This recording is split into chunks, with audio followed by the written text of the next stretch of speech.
A young woman named Lila stood on the threshold of her favorite cafe, her fingers nervously twisting a silver ring she always wore. The cafe was filled with the scent of fresh coffee and a gentle hum of chatter. Across the room, she spotted her group of old friends, their laughter ringing out, echoing the same rhythms as years past. For a moment, Lila hesitated before joining them, noticing how every detail, the inside jokes, the way they greeted each other, was unchanged since high school. As the conversation flowed around her about parties, mutual acquaintances, and old memories, Lila felt a gentle shift inside herself. She tried to join in, adding her own laughter, but each story seemed to tug her backward, not forward. Between each joke, she remembered her recent evenings spent volunteering at the animal shelter, reading about new ideas in philosophy, and dreaming of the next steps she wanted to take in her career.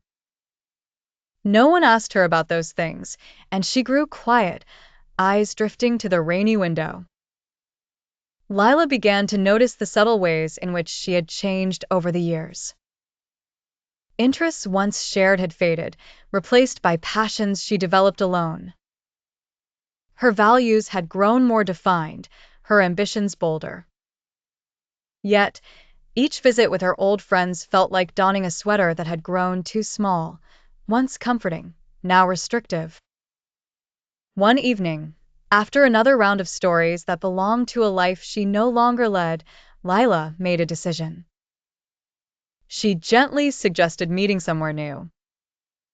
Her friends grumbled, wanting the same booth, the same menu, the same routine. When she mentioned her volunteer work, someone rolled their eyes and changed the subject.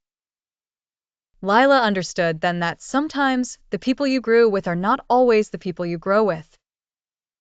She began to invest more time into spaces where her new interests thrived, a creative writing group in the neighborhood, a hiking club, even reconnecting with family members she neglected. The more she explored, the lighter she felt, and soon she found herself surrounded by people who celebrated her growth, who asked her questions about her dreams and listened carefully to her answers.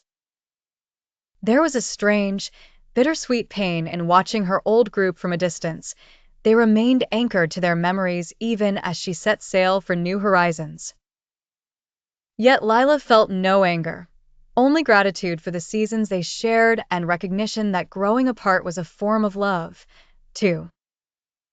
It meant she valued her own journey enough to keep moving forward, even when it was lonely at first.